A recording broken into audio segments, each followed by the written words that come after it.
our half an hour meditation together.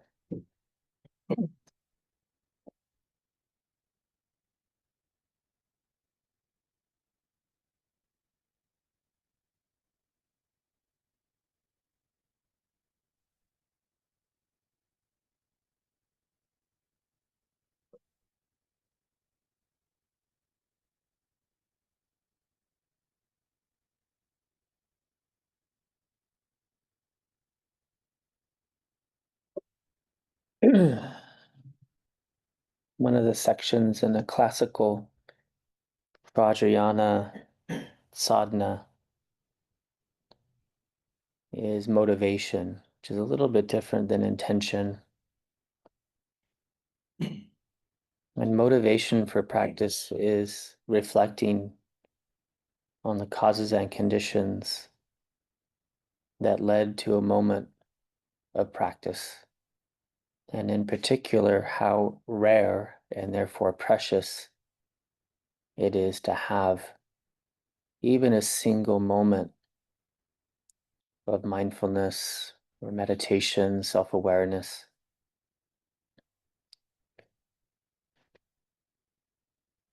Contemplating how rare it is to have made contact with Dharma or truth, teachings that represent this truth.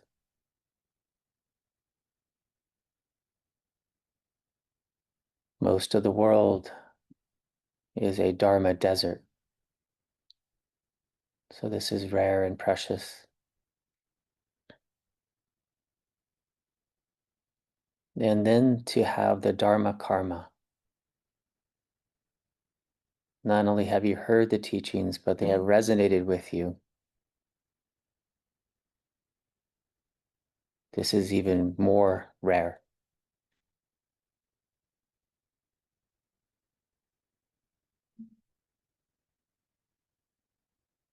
And then to have in an environment that is suitable for practice. It could be even the country that you live in allows for it, right down to the space. So the external environment is suitable. This is even more rare and precious.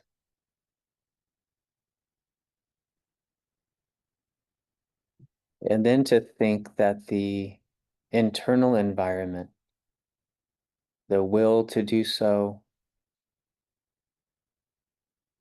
having a stable enough mental situation, a healthy mind and body that's suitable for practice. This is even more rare and precious.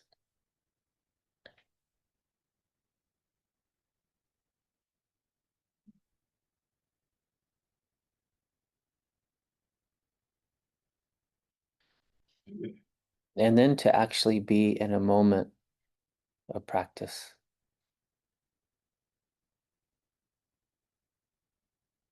This is even more rare to find yourself here. Out of all the moments in our life, how many of them are spent turning inward, tuning into love, compassion, and non-grasping mind?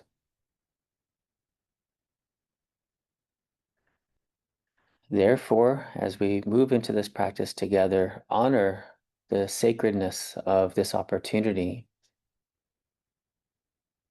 by relinquishing the grasping, making a commitment to let everything in, let everything out.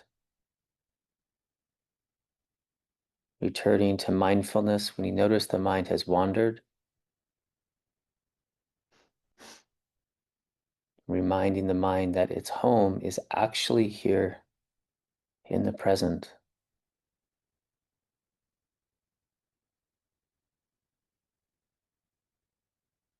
Breathing in. I know that I'm breathing in. Breathing out. I know that I'm breathing out.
nothing to do. Timeless awareness is naturally occurring, just like there's no effort needed to hear my voice. No effort is needed to recognize wakefulness. I'm here and I know that I'm here.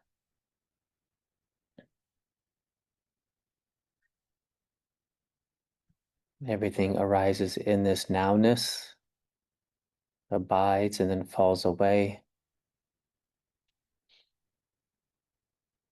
Yet awareness itself stays.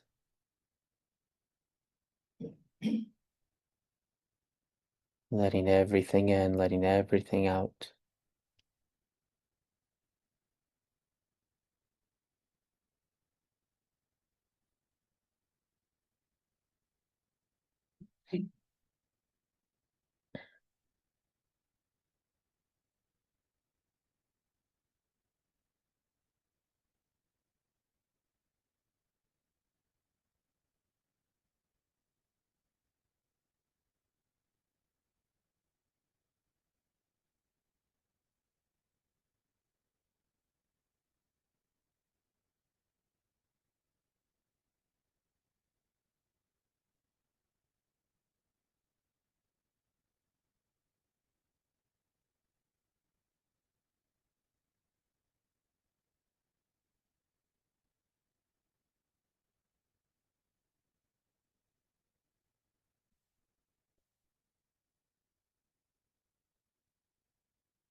So just coming back, allowing the body to move.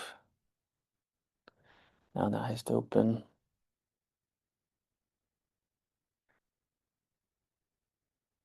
Mm.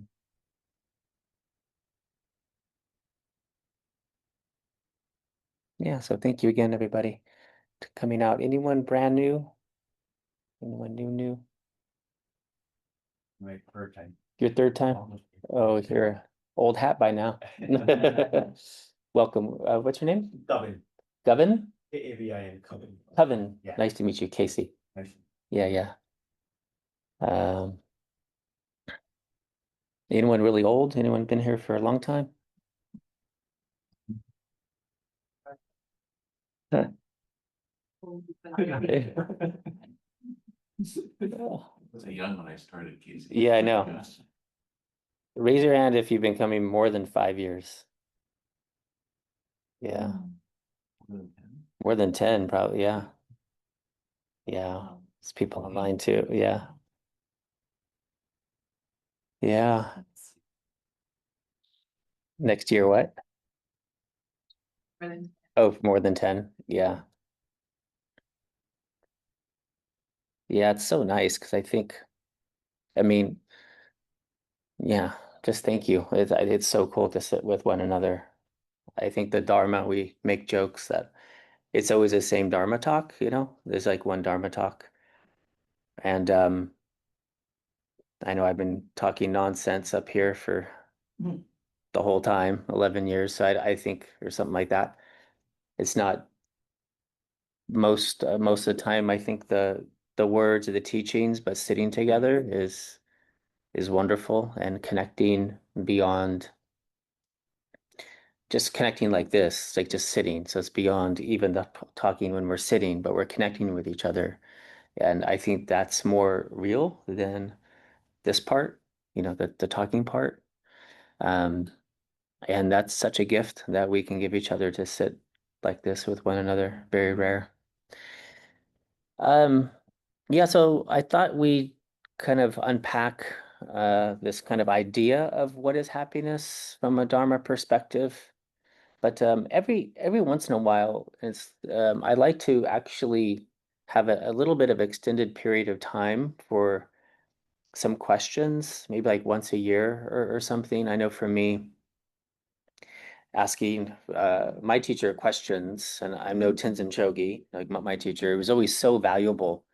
And I realized that I haven't done that. Maybe other teachers have come up and have done it, but I kind of want to open it up in the beginning here for any practice questions that people might be having. And we'll keep it within that realm of practice questions or some things within the Dharma that you're just wondering about, you're curious about, having questions. So kind of opening it up to that before we begin the talk.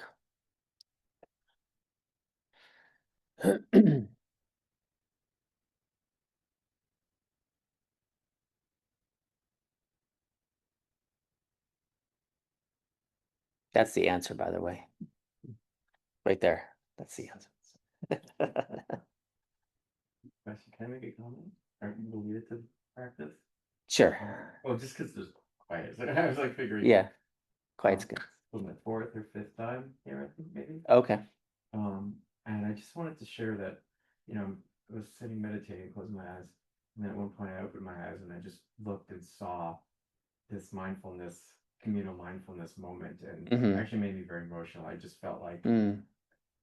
amazing because I'm fairly new to this, and Yeah. it just was like, wow, how did I not realize? And it took me Mm. this long to realize how powerful this is. That's what I wanted to say. Wonderful. Thank you. Thank you. Yeah. Uh, Mark and then Brian. Yeah. Just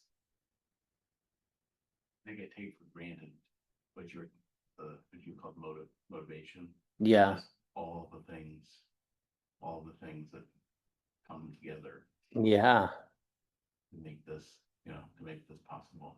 Yeah. The causes. And so for Yeah. people online, Mark was just saying like I just take it for granted for that. I spent last week in short retreat. And Yeah. again, teachers stress like this is thousands of years long lineage hand to mouth, and just Yeah. yes, all of this just being able to be part of that and take part of it and benefit from it still. So Yeah. I just want to thank you for reminding us how precious that is. Absolutely. Absolutely. Yeah. Talk about the preciousness of the causes and conditions that have come together for even a single moment of practice. And if anyone has been around the Tibetan tradition and seen a anyone in the Tibetan tradition wearing a robe, um, you'll notice that on one of the sleeves there's a blue embroidered thread on the edge of one of the sleeves, and that is because that is in reverence to a monk that carried the lineage of the Dharma on when it was nearly extinct. So the Dharma had become nearly extinct uh, due to political uprising and separation of teachers and students, so on and so forth.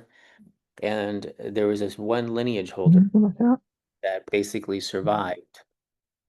And and the remember, so that's also something for us to contemplate, that having this opportunity to connect with lineages like this, uh, yeah, should not be taken for granted. It's quite amazing that we have this opportunity. Yeah, yeah, Um, so a question, sure.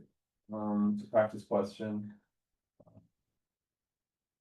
I've been meditating for a while. I'm not unfamiliar with it, but I still get restless on the cushion sometimes. Mm-hmm. So I started doing 2 hours once a week Mm-hmm. after the retreat just to keep the momentum going. Mm-hmm. The last half an hour it gets pretty difficult. Mm-hmm. So like um any specific techniques you could share to try and alleviate restlessness while on the cushion? Yeah, great question. So Mhm. for online, if you're not hearing that, just James is asking about restlessness on the cushion, and then we've all experienced it. I mean, that's maybe one of the first thing that comes up for most of us is a restlessness if we're not, especially when we're coming from all the momentum of life and we try to go to sit. There's a lot of momentum, and sometimes that momentum moves into the body and whatnot. So there's a few antidotes to restlessness. For one, which is kind of the main antidote to most things, which again, I know you're doing this already, James. So I'm just kind of mentioning the things, right? Which is non-aversion. So no attachment, no aversion. So mindfulness, paying attention to the present moment on purpose, non-judgmentally. So not wanting the restlessness to go away, but staying curious, right? So in the seven factors, mindfulness, second one is curiosity. So this is arising. It's not good or bad. To notice the restlessness is not good or bad. Puts us into awareness that has lots and lots and lots of space to it. So just like noticing lots and lots of space. So within the spaciousness of awareness, we could also meet it with gentleness. Again, gentleness is very spacious.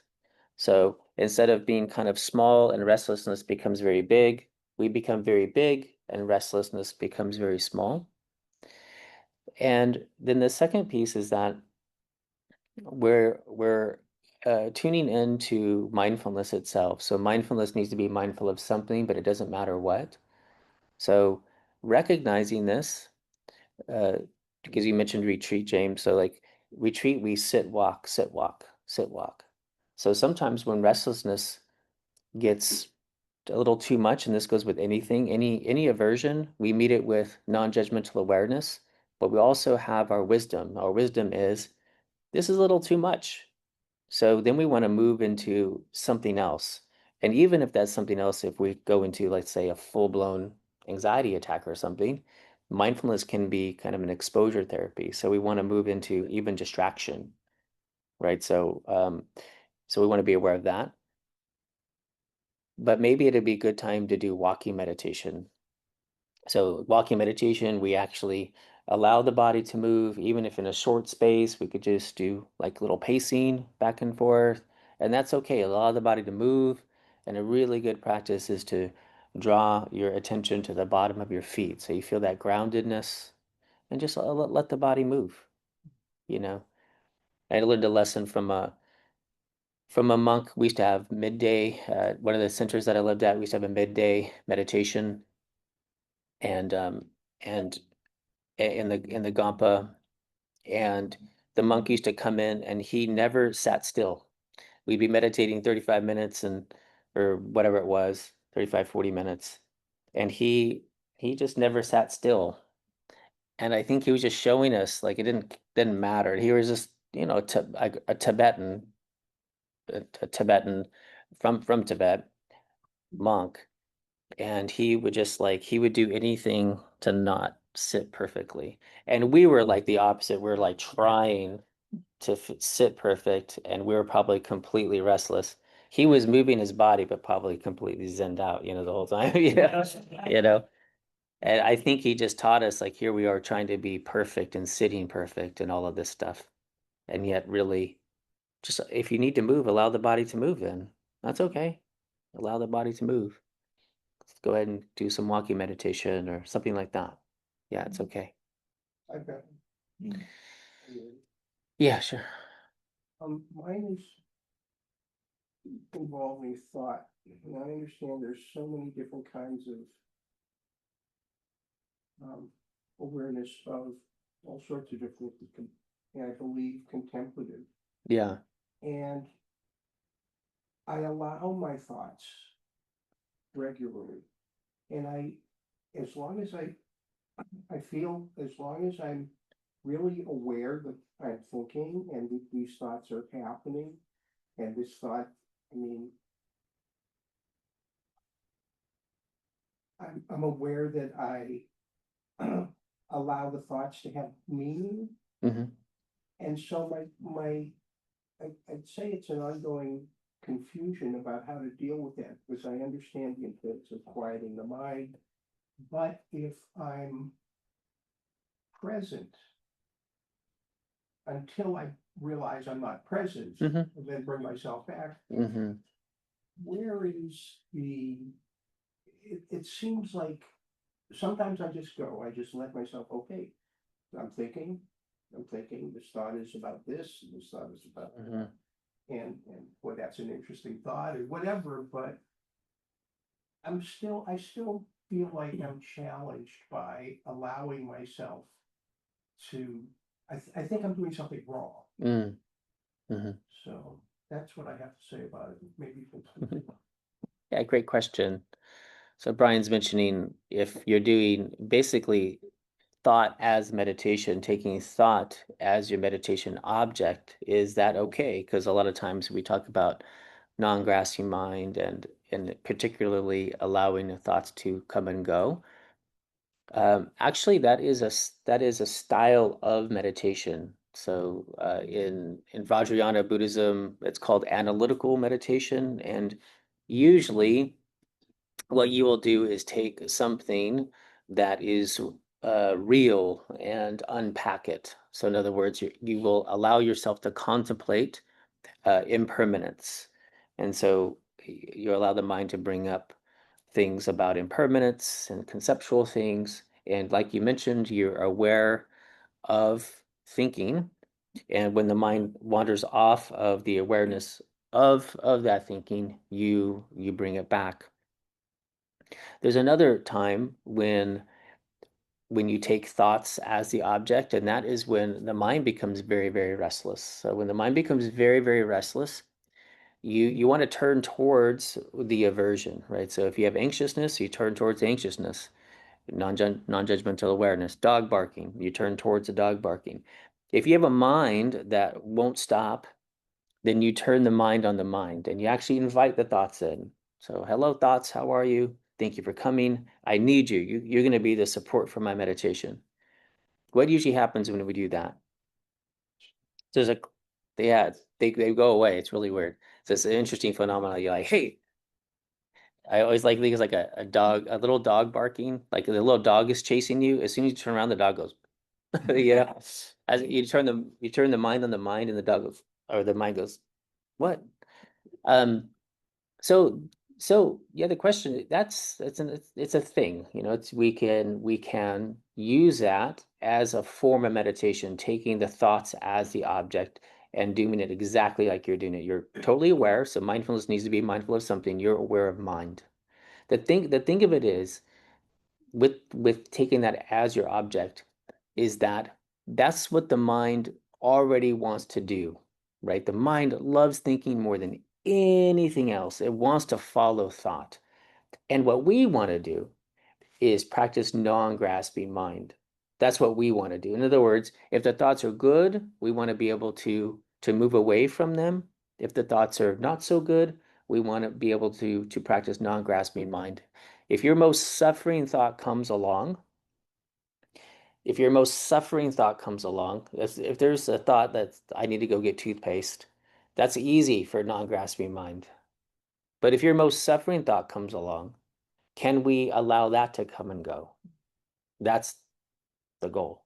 Allow that to come and go. Hello, dear suffering thought. How are you? Because it's just going to arise, abide, and fall away.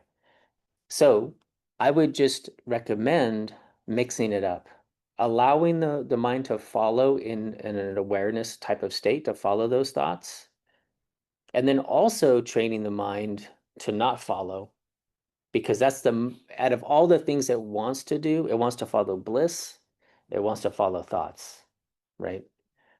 And so just allowing that mind to go like that, but even though you're staying in awareness, it's okay. But I would also say, okay, that's enough. Like, let's deliberately move to coming back every time the mind wanders into something. Practice that non-grasping, coming back to the breath or something like that. Just mixing it up. Like Yeah. I said, I understand there are different types, and so you called it something other. Analytical meditation, yeah. You call it contemplative, Yeah, yeah. and there's so much in that. And I, I guess I'm just saying, I do Yeah. take, that's why I enjoyed your concentration practices so much, Mm-hmm. because it helped me to make that separation. So I can go back, slide back and forth between whatever during, under different phenomena, different circumstances arising. Mm-hmm. So, thank you. Yeah, for sure. For sure. Yeah, so Notice is that usually like my anchor is like the breath, and then eventually just kind of fizzles into awareness itself. But other times I notice that I feel like I guess it's like loving kindness. So then I'll shift into to that. mm-hmm. Just loving kindness in general towards myself, to all beings everywhere. Mm-hmm. But then like shift back. Mm-hmm. Like I'll do that for like a bit and then Mm-hmm. shift back to the breath itself. Mm-hmm. So is that, I guess I'm just wondering if that's just common to do, is Mm-hmm. okay to do. Yeah, so Lay's asking about shifting objects during meditation. So starting out with the breath, maybe loving kindness arises, so resting on that for a few moments, and then maybe moving back to the breath. And then you also mentioned the resting state, just like maybe moving into awareness itself.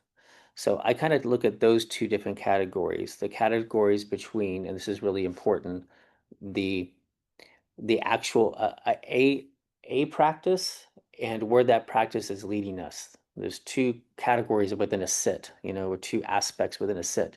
There's the actual practice, which is not the meditation, like let's say technique, whether it be meditating, which is becoming familiar with resting the mind on, like meditating upon an object, could be the breath, could be loving kindness. This is a means to an end. None of the techniques are there to become the actual meditation. They deliver us into a meditation. The universe is meditating all the time.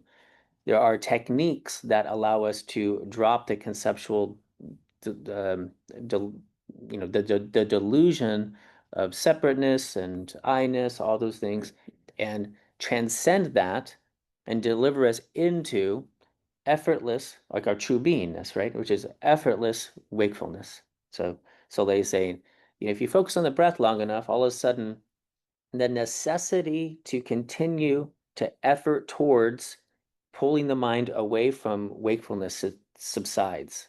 All of a sudden, you're aware and awake without needing to do anything at all, right? You're just sitting there, and you don't need to do anything to stay present there. And whenever you feel that come up, doesn't matter what you're doing, whenever you feel that arise, stop. Like just that's it. That's it. And so then there might be a tendency, and you could use your own wisdom there with like what's coming up next. Like within that, a lot of times what I look at is um like from once I'm in that place and the mind starts to become agitated at all and graspy, I like to turn to like a simple Om Mani Padme Om or something. Om Mani Padme Om Mani Padme Om Mani Padme. And or like you could just do a few cycles of the breath or something. Or you could do loving kindness. Loving kindness is actually it's a really cool object that is not too substantial, because when you move into loving kindness back from awareness, it's very, very subtle. It's so you're resting kind of on the what's called sometimes the aftertaste of loving kindness, which is like a full body, just a feeling of loving kindness. And that can naturally arise just in awareness because it's present in awareness as a dynamic faculty of awareness, kind of lying in wait. It's just sitting there. So we can kind of tap into that. So I think the idea is to notice that when the mind is stable in awareness, allow it to be stable in awareness. And then the one thing to look out for with jumping around is again what I was mentioning with Brian is this like just noticing if the mind wants to jump around, not giving it full rein to do so, because that just, which I don't think is that's what you're saying, but I'm just kind of mentioning that, is that when the mind wants to jump around to different objects all the time, and you're like, okay, well now I'm mindful of this. Well, now I'm mindful of that. Now I'm mindful of that. Yeah, but you're still giving it complete full rein. It's completely off the leash now, right? Which is not going to lead us into that effortless awareness. Yeah. I do notice that my mind gets like excited when it's like, oh, there's awareness, like, oh, loving kindness. Yeah, But exactly. I'm aware of, not getting attached. Because then that resting state kind of goes away at that point. Yeah, exactly. And it's really cool, like whenever we watch the mind do that, to go back into the knower of that. So when the mind was aware, it was aware that it was aware. That's what made it aware. And then when you notice the excitement, the mind want to jump into the excitement. So immediately move back into the knower of excitement, which never left awareness. Right? So, and then that's where we want to stay. As long as we're staying that, the excitement will come and go, but we don't come and go because we're connected with the awareness, which everything's arising in, abiding in, and disappearing back into. So we're just hanging out there. Excitement is just something to notice. And it's like rapture, joy. So again, the 7 factors of awakening, the positive qualities of mind. So in this case, rapture and joy can arise, but we're taught never to leave equanimity. How do we not leave equanimity? To notice the knower of that. Just like we notice the knower of the hindrances, anxiety, anxiousness, right? So we have that excited mind, worry, and so we're noticing this, we're noticing the factors, never leaving equanimity. That's innate in awareness. Yeah. In some ways, I think you're speaking to the question I have right now, it's been said, which has to do with joy and right effort. Mm-hmm. I've read in different places that some definitions of right effort has to do with joy. Mm. A kind of joy that results from practicing or being within the Dharma. Mm-hmm. I'm looking for a useful way to think about that, because sometimes joy seems subjective. It's like I can't define it necessarily as a rule. This is joy, Dalai Lama joy, or going to a concert joy, or being in a group and volunteerism joy. What is joy? And so in some ways it seems like you might be answering that, but could you speak to a useful way of considering looking at joy in terms of right effort? Joy is right effort. Yeah. Um, that's a good one. So right effort very usually right effort has quite a bit of translations, just by the way, like you mentioned, like like joy.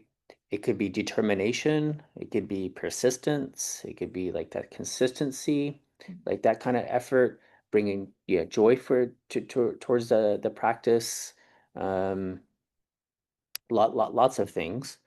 Um, uh, for me, the joy is actually fruition. However, it's not something like conceptually bringing joy. It's a joy because we have done it enough that we've gotten, bless you, we've gotten over the suck a little bit, and it's like running or exercise or something. Meditations. How many of you have felt meditation has been effortless from the beginning? Thank you. Thank you for the answer of that. Um, it's it's not it's not the easiest thing to sit with ourselves. I mean, everyone would do it, right? It's to meet the challenges with grace. Like we know challenges exist, but how can we meet it with a sense of grace? That so we actually put ourselves into the suffering. Like there's life already has suffering elements. So we're sitting in it on purpose and we're meeting it with skillfulness. It's like a controlled fire. Is it a controlled fire is you start the fire on purpose, but you're ready for it, right? So this it's a controlled fire. So we're like, this is suffering. I'm gonna sit in it, whether it's good or bad. And kind of this will be my talk. See, it's folding into my talk right here on what is happiness. Happiness is the like this ability. I actually been playing with I was playing with a poem last night of um, the capacity to stay open in the middle of unbearable truth, the capacity to stay open in the middle of unbearable truth. Like this is the joy, the kind of the Dharma joy. The joy is that I can meet suffering or extreme excitement with equanimity. So I'm going to move into this practice with the joyfulness of knowing that I could be with this thing called life. I could be with the uncomfortable. I could be with the excitement or whatnot. So to me, the joyful aspect, if we try to put it in a mundane, dualistic term, it's very much fabricated. Like you mentioned, is it joy from the thing? Is it joy that I could be with this? Like I could be with this, and uh, and that adds a lot of fuel for our practice. Yeah, yeah. Yeah, I like that answer a lot actually, because it kind of redefines joy Hmm. as my attitude towards suffering rather than feeling good in the traditional sense. Yeah, You know yeah. what I'm saying? Hmm. Yeah. Yeah, yeah, yeah. Mhm. Okay, maybe one more, then I'll speak a little bit. Yeah. Just about, I've now been meditating almost pretty much every day since 7 weeks or so. So, and, Good for you. thank you. And I've been noticing that, I come into it from a different state of mind every time. And so I'm starting to see that pattern that I'll come in from a agitated state, and then so, naturally distraction would be a big element in the meditation, Hmm. trying to kind of bring that distraction down Hmm. more and more. And maybe I'll get to a point where I was 8 or 9 when I started, and then I'm 5 but I'm not going to be at 1 or 2, whatever it's Hmm. and to me that it seems like it's clear the benefit, or that I'm doing, well, I don't know, the right thing, but it's serving a clear Hmm. purpose. Then I'll be coming from the other state where I'm already tired, and my struggle, this is for me maybe the bigger issue, is you know like being in this calm state when I'm already tired. I'm almost like I've been trying to like visualize it. I'm like just below the water, and but if I sink too low, I'm gonna fall asleep. Hmm. And so I'm kind of using that kind of image of like imagining I'm seeing the surface of the water pretty close, and if it feels like I'm getting too low, then and I gotta do something or whatever. But I'm curious your take on coming from that perspective of already being very calm and worried about being too calm, sort of speak. Yeah, so the question is, yeah, maybe coming into a meditation too calm and falling into one of the hindrances. The hindrances to a stable, awake mind. And what hindrance is he pointing to? Sloth and torpor, right? So in the five hindrances, we have attachment, aversion, worry, excited mind, torpor, and then doubt. And these are the things that usually come up first. And then we have positive qualities that arise when there is a negation of those. So torpor or dull mind, one of the things that we can do is actually the one that we started with, contemplating the preciousness. So contemplating preciousness, like, and having gratitude really brightens the mind. Like, wow, what a gift! Like, here I am, I'm doing the same thing that Buddha did 2,600 years ago, or not just Buddhism, but like all of the spiritual saints and sages of all times, like had this opportunity to turn inward. I have the same opportunity. Like, very cool. Um, Secondly, loving kindness and compassion. Loving kindness is the best thing to do before or as an entire meditation. It brightens the mind if it's dull. It actually quiets the mind down if it's worried. So loving kindness is creates like a fertile ground for meditation. And then there's just kind of practical things. Uh, having a bright room, leaving the eyes open during practice, contemplating things that are more tangible. You could do open-eyed fixed meditation, like meditating on a Buddha statue or something like that. Open-eyed fixed meditation. This is really, really good. Walking meditation is really good for torpor. All of those things too. So, and it's a great point to recognize actually before you sit down the inner landscape of your mind, of your body mind. Like before you, this is one little blanket statement too. I, I've I hear this a lot where people don't know what meditation they're doing before they sit. That's no bueno. Like like really figure out before you sit down, you should know what you're doing. How long are you doing it for? What actually practice are you doing?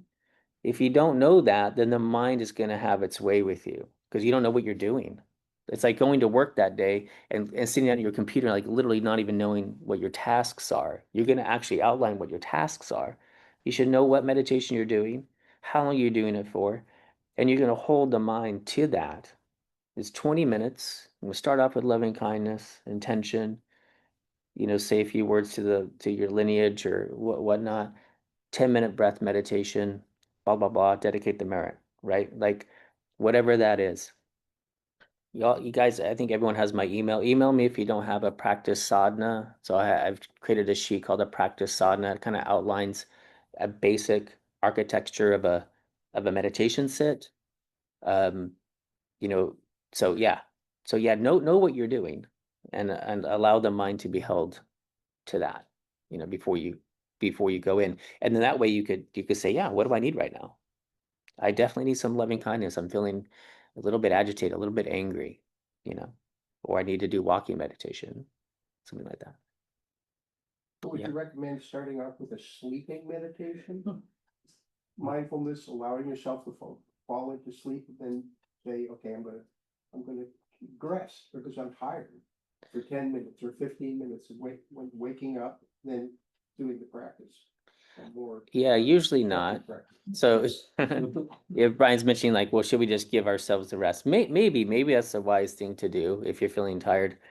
But actually, we usually see that as doubt arising. That is one of many, many, many things that come up to pull us away from the practice. Doubt is very sneaky. I'm too tired to meditate. I'm too worried to meditate, too scared to meditate. I'm too lazy to meditate. I'm too full. I don't have time to meditate. That's the best one. I don't have time to meditate. So we usually see that in the category of doubt. It's actually way better to have a sleepy meditation than no meditation. And there's a blanket phrase, the best meditation is the one you do. That's the best meditation when you do. So a sleepy meditation is okay, but at least you do it. If you go to sleep first, we don't know if it's going to come around to the meditation. So I just heard different teachers say, let yourself sleep. yeah, yeah. So I said like usually, but maybe that's good. That's just good to watch the mind. Is it trying to procrastinate? Well, You know. I practice mindfulness of the breath and body Hmm. to fall asleep Yeah, all the yeah, time. yeah. Really good. Yeah, Yeah, really it's the good. fastest way. A to body fall asleep scan is to like try to the stay best up. sleeping pill ever, you know? Yeah. Do a body scan. So good. Okay, so maybe I mean that was really good. Thank you. Hopefully that was helpful. Um, and let's just stand up for a moment and sit in for. Everybody like their cushions?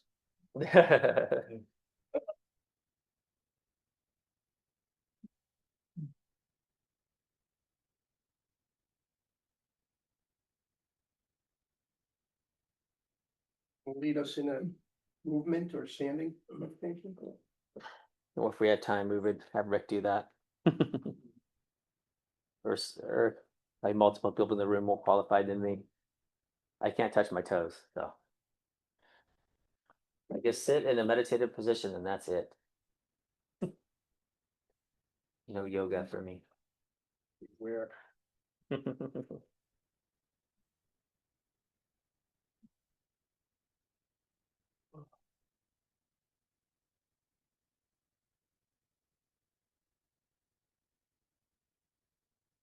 Okay.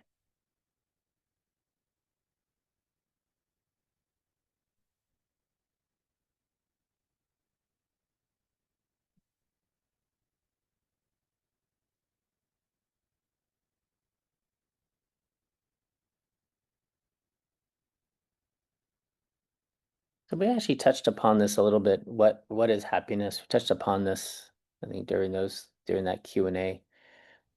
Um, and I think if I had to boil it down, since can't talk for too much longer on this, I think it's sitting in the paradox, I would say, is the Dharma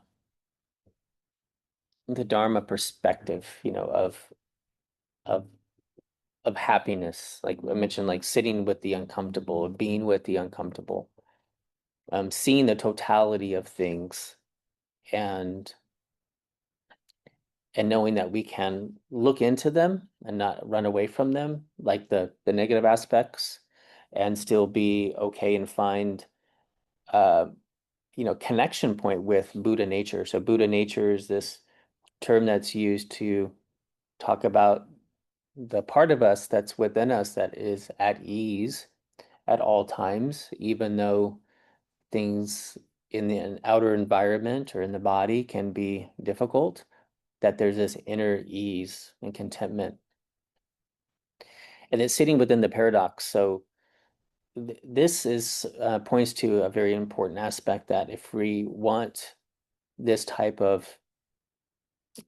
feeling from a Dharma's perspective, it really means we have to practice. We can't keep it conceptual. Like we have to practice to really connect in a very authentic way with something beyond body. Like I'm not my body, I'm not my thoughts, I'm not my emotions. Well, then what am I? We want to experience the answer to that. Sometimes in meditation, the almost subconscious focus that there's this permanent fixed self, like it feels like we are a thing, we are essential point, and then the world and everything's happening around this I. It's very like a subconscious thing. In meditation, this gets to be transcended, and I'm not even talking about like an enlightenment experience here. I think we've all felt, and if you meditate long enough, you could feel this sense of just simple beingness. Is all the words that I'm about to say, they're all wrong, but there's a sense of being extremely small. Have you ever felt that? Or maybe you felt extremely big. or just a sense of, and not even like you're thinking of this, but you're not really connected to a body. Like there's a consciousness, you're present. And again, you're not thinking of this in the moment of that, the experience, but you don't feel connected to anything. And even in day-to-day life, we know that our I-ness doesn't stop here. Like we feel it and connect outside of this little body thing, right? You ever walk into a room and you know people have been arguing? How? Like we know that we're an energetic being. We don't stop right here. Like our I-ness isn't like right to the end of my fingertip, you know. It's like we extend beyond that without connecting it to the characteristics of that something that's not body, not mind, right? Not our thoughts. Our thoughts go away, we don't go away. An emotion goes away, we don't go away, right? But the knower remains.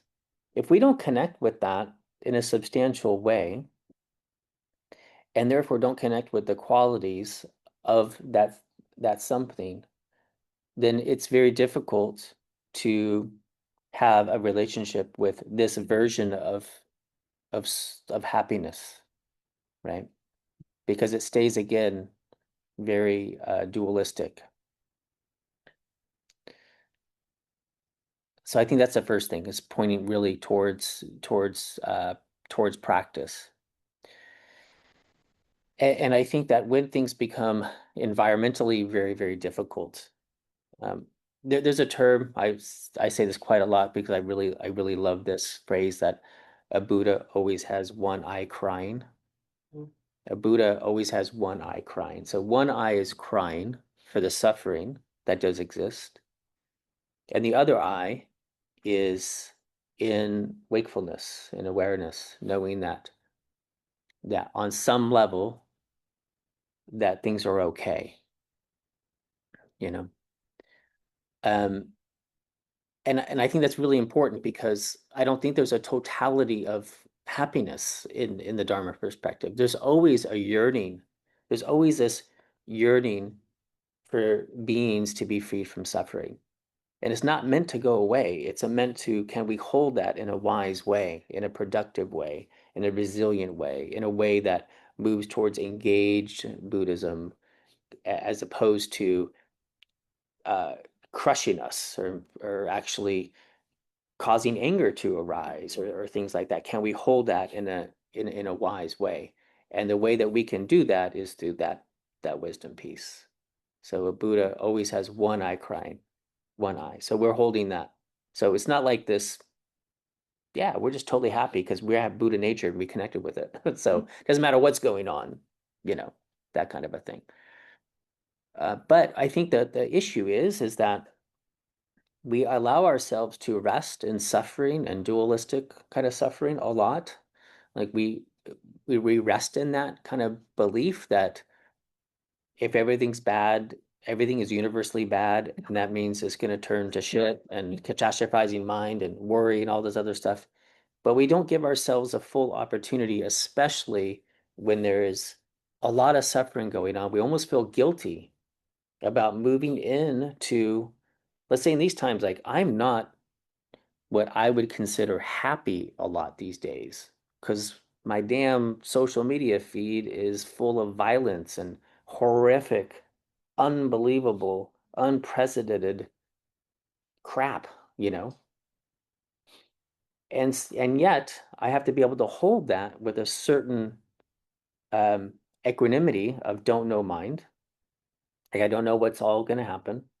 And this doesn't mean that we cannot allow ourselves to drink from the nectar of bliss that is within us as fuel to bring back to this, hate to use the word fight for peace, you know, but what are we drawing on as our resources to continue to show up, and even just to show up to kind of be with? And I was led back to, which I love, these 14 mindfulness trainings, which probably most of you are familiar with, from Thich Nhat Hanh.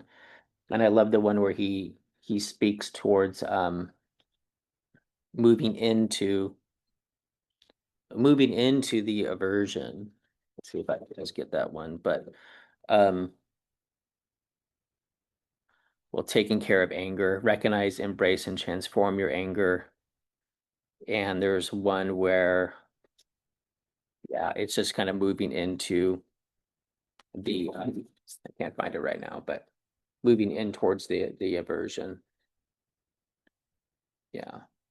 The awareness of suffering, looking deeply into the nature of suffering, developing an understanding of it, like moving towards that, you know. So resting, allowing ourselves to rest in that place and not feeling guilty in doing that, allowing ourselves that gift. I think this is one of the big things that we might have almost an aversion to. Like we feel like during times like this, it has to be all engaged, but actually we need to take care of the Dharma within and show up as that. Um, and also too, like going back to this, um, the capacity to stay open in the middle of unbearable truth. In Thich Nhat Hanh, I was going to go over more of these 14 mindfulness trainings, but he speaks of openness, and I think the first of the 14 that is openness. And openness is so important in these times in so many different ways, just like an openness to see things from a different perspective, an openness to to maybe change our minds about things, uh, an openness to maybe think in different ways or show up in different ways. When things become just so black and white, this is pretty dangerous. And I think one thing that can come out of this openness, and one thing that could assist, is to do small things, to do small things. And I wrote down here, um, well, to do something, no matter how small it is. And there's been studies um, that point towards in conflict, if you have the ability to do something kind or compassionate in conflict, there's a reduction in PTSD. Have you heard of that study? So I think it's interesting that when we're able to do something, no matter how small, then it's comforting. And I know for me, I always think, well, I'm not doing enough. I have to do more. Yeah, but we should all just do a little something. Yeah. So we only have like 10 minutes left, but I think that's sufficient time because we talked a lot as a big group. So maybe I always like us to get together in small groups. So let's just get together in smaller groups for a few minutes, and you could talk about how the Dharma helps you in connecting to happiness and joy. And maybe make the groups smaller, like no more than three. That way it could be fruitful for just 10 minutes. I could jump on for the online group together.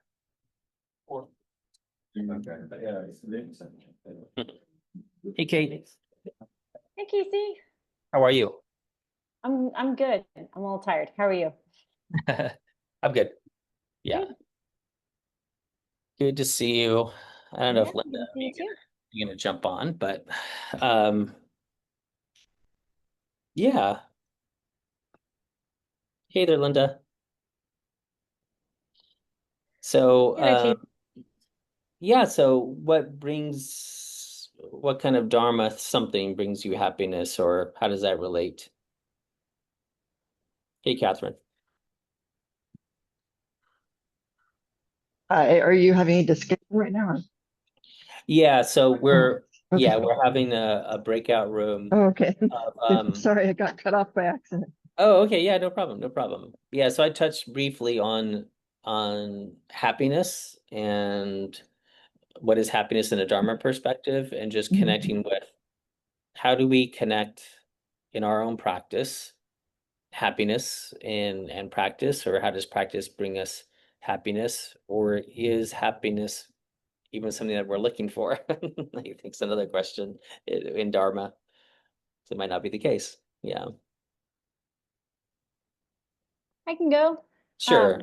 I think there's a lot of levels at which this operates, but maybe like one of the simpler ones, and maybe one of the earliest sort of benefits that I gained from starting to meditate was being able to slow down when happiness is already present, instead of Mm, being like such an impatient person that when I was maybe with my friends or with my family or enjoying something really great, my brain would also be on the next thing, planning tomorrow, blah, blah, blah. And so just, even the benefit of noticing when some happiness is arising that may be quite conditional, like very circumstances related, like today's a great day and this great fun thing is happening or whatever, like just to be more with that, instead of having my mind race away from it to try to accomplish other things at the same time. I think that was maybe one of the earliest benefits, and now I think it um, now I think I utilize that practice like every single day. mhm. So I'm That's grateful a for great one. that. Yeah, thank you.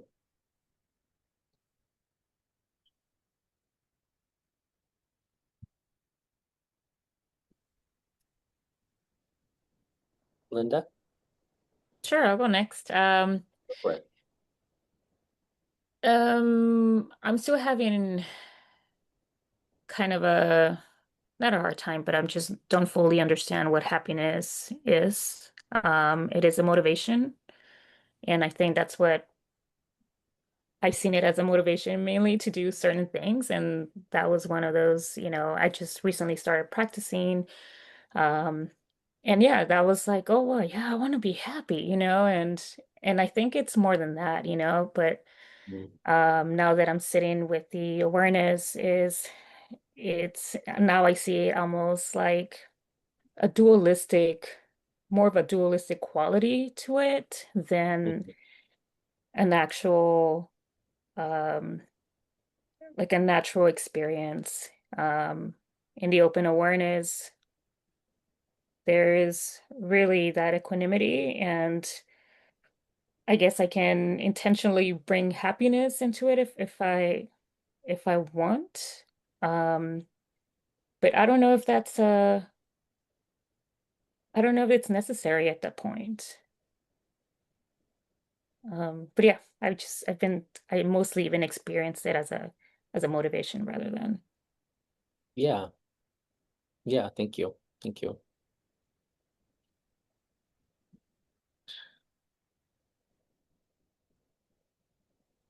Sorry, I'm gonna have some airplane noise, but Yeah, and, it's okay. let's see. Oh, Yeah, I've been trying to kind of what you were saying, Kate, with when I do have like the happy moments or um um my thing is like just being aware of how quickly they'll pass, so trying to take in as much as I can, mm, but I'm trying to slow that down, like just things like thinking about how time is not exactly the way you always think it is. So hmm. say, you know, like, um, and then Linda, let's see what you're saying. I think I get what you're saying too about, yeah, you don't want to reach for happiness. You want to like recognize it and it's like there. Um, but you don't want to try to force it or make it happiness, you know. I think that's what you're saying, maybe.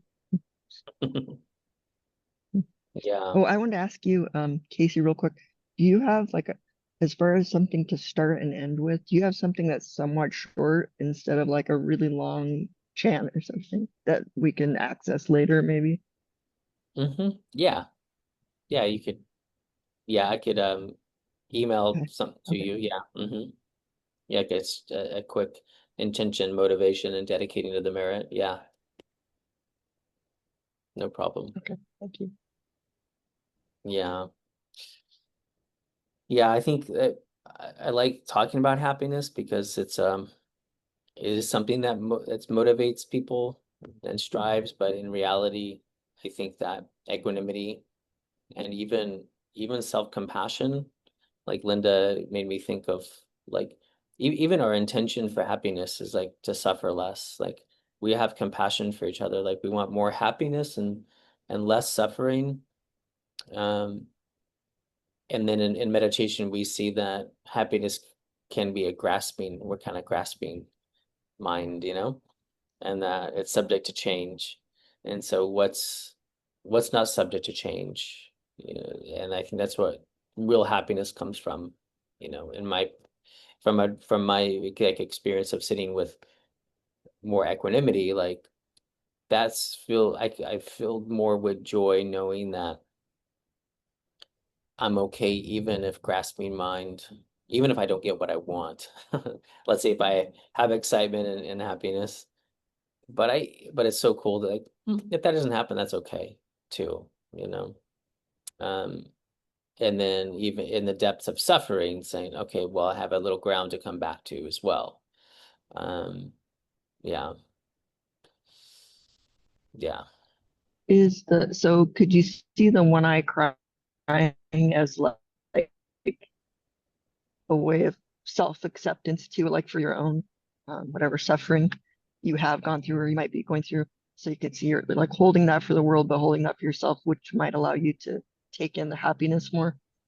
Yeah, 100%. And that's a great point. Sometimes when we think about the bodhisattva life or something like this, about caring for others, we forget that we're included in that. And without that inclusion, we're useless, you know?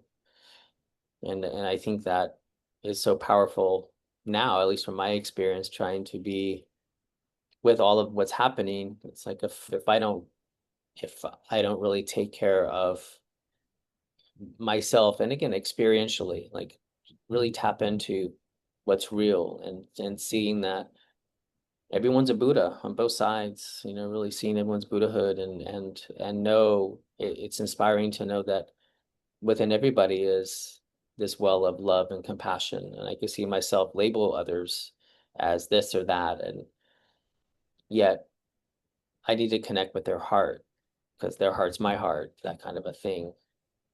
But I don't know that unless I meditate myself and connect with that, you know? Yeah. And perhaps that's something that, I don't know, Casey, what do you think? But like, that's something that we can just hold as truth at all times, even if you're not meditating. Like, Yeah, exactly. And that's the cool part about experience. It becomes a non-perishable thing that you do take with you. Yeah, it's a great point. It's not about realizing something in practice, but realizing the truth of something, having the insight of something that we take with us through the world. Yeah.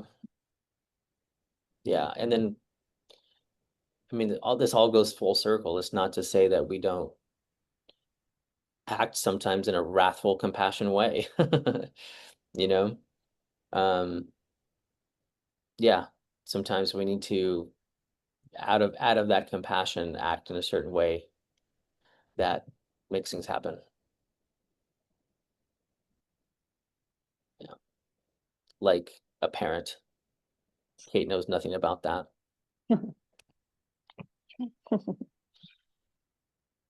Yeah, I'm dealing with the teens right now, so The teens. Oh, there you go. Yes. I don't know anything about that as a parent, but all parents are bodhisattvas. Yeah. Oh, it's 11:30. Okay, I'm gonna get back to the group. Thank you, everybody. nice seeing everybody. see, nice meeting you virtually.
All right. So just allowing your eyes to close, first dedicate the merit. It's already 11:30.